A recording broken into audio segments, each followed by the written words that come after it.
여기다가 또 친절하시게 예. 우유를 아주 섞어서 맛있는 라떼를 준비해 주셨어요. 평소에 이렇게 우유를 섞어서 자주 드세요? 네. 우유와 커피를 섞어서 저는 마십니다. 네. 그렇지만 제 개인적인 사정으로 우유가 잘 소화가 안 되는 경우가 있어요. 네. 그래서 두유를 사용하는데 저는 생두를 볶아서 블랙 커피를 마시는 위주인데 거기에 꿀이나 또 초콜릿 또 아니면 연유를 섞어서 마시기도 합니다. 아, 설탕 대신에요? 네. 그렇죠. 잠시만요. 이 앞에 지금 커피가 또 준비가 되어 있는데, 그럼 여기에는?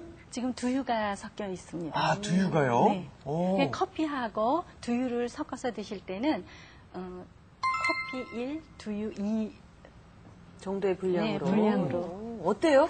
저도 가끔은 우유 대신 두유를 섞으면 어떤 맛이 날까 맛이? 상상을 했는데. 아주 고소합니다.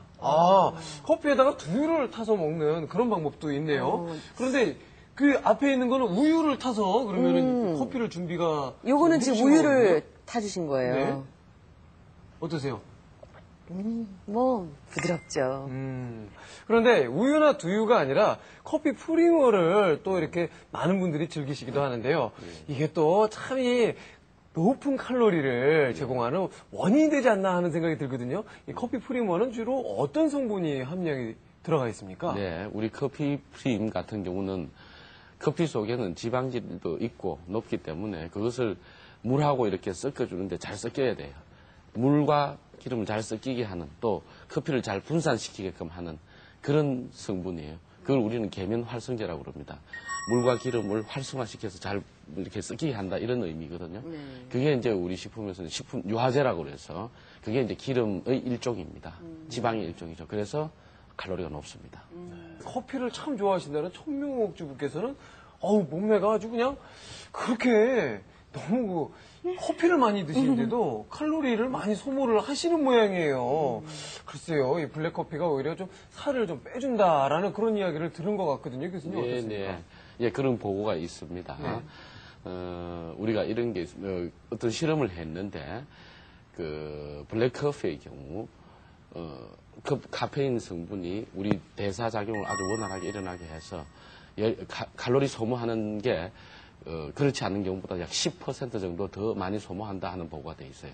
그만큼 열량을 빨리 소모하고 대사작용이 빨리 원활하게 일어난다는 이야기거든요. 그럴 경우에 그때 전제 조건이 뭔고 하니 10% 정도 빨리 소모를 합니다. 어떤 물질 분해를 빨리 하죠. 그럴 때 그냥 운동을 안 하고 가만히 앉아 있으면은 다시 또 합성이 됩니다. 저희 몸 속에서. 지방이 분해됐다가 다시 합성돼 버려요. 예. 다른 물질도 마찬가지로. 따라서 전제 조건은 뭐냐면은 같이 운동을 병행해야 된다는 겁니다. 그렇게 하는데 운동을 아주 심하게 안 하더라도 커피를 한두 잔, 꼭 한 두세 잔 정도 드는 경우입니다. 두세 잔 정도 드시면서 그 운동을 병행을 하되 좀 약하게 해주시더라도 네. 강한 운동하는 효과를 동시에 볼 수가 있습니다. 그런 시너지 효과도 있다고 보고한 게 있습니다. 네. 따라서 하루에 한 두세 잔 정도 커피에다가 원두커피에다가 네. 운동을 곁들이면 다이어트 효과적입니다. 그렇군요. 커피에 관한 궁금증 참 많습니다. 그리고 풀어야 할 숙제도 참 많은 것 같고요. 궁금증 그래서 하나 더 준비했습니다. 함께 보시죠. 쓰디 쓴 커피 한 잔에 담긴 것은 인생의 고뇌? 아무리 그래도 인상 너무 쓰신다. 언니, 어때? 이거를 다 아냐? 도저히 못 먹겠어. 이거 너무 써. 정말 맛있다는 고급 커피로 내린 건데 왜 내가 하면 맛이 없지? 커피를 맛있게 내릴 수 있는 확실한 비법 뭐 없을까? 너무 써도 문제, 너무 닝닝해도 문제. 어떻게 해야 커피를 맛있게 끓일 수 있을까요? 커피 정말 누가 타느냐에 따라서 맛이 많이 틀려져요. 이 뭐 쓴맛의 커피를 드신다는 분들 많이 계시지만 너무 쓰면 정말 씁쓸하지 않을까 하는 그런 생각이 들거든요. 주부님, 커피 맛있게 탈 수 있는 방법 저희에게도 좀 알려주시죠. 네, 커피가 쓰다는 것은요. 네. 커피 추출할 때 온도가 너무 높다거나 아니면은 커피를 써서 못 먹겠다 싶을 때는 커피 분쇄도를 좀 굵게 해주시면은 커피를 좀 더 연하게 마실 수가 있어요. 네. 온도도 차이가 있나요? 커피 타는 온도? 예, 온도가 차이가 있는데요. 네.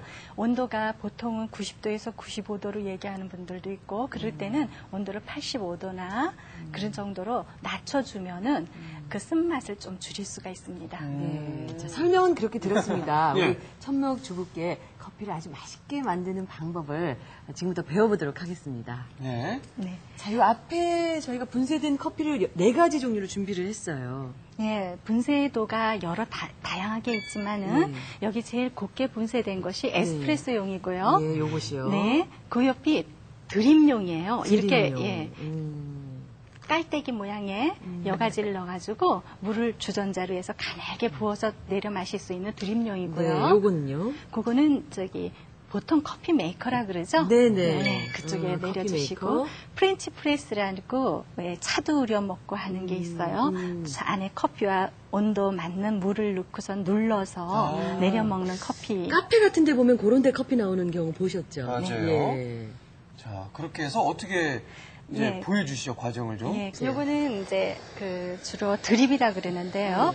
이 커피를 추출할 때는 커피 분쇄도가 보통 아까 말씀드린 대로 쓴 커피를 싫어하시는 분들은 약간 좀 굵게 하시고 네. 근데 너무 가늘게 하면은 물이 내려가면서 제대로 물이 투과가 안 되기 때문에 추출이 안 돼요. 그러니까 분쇄도를 본인이 좀 조절을 해가면서 해주시면 되는데 이 커피를 맛있게 마시는 방법은 물의 온도에 있거든요. 물의 온도를 자기가 금방 끓인 물이 이 주전자에 담겨지면 커피 온도가 네. 물이 뜨겁잖아요. 네. 그럴 때 식히는 방법이 있어요. 예. 굳이 온도계를 사용하지 않아도 예. 이렇게 물을 따라서 네. 적당히 이 서버도 데워주고요. 예. 데워진 물을 다시 주전자에 불 때 5도씩 떨어집니다.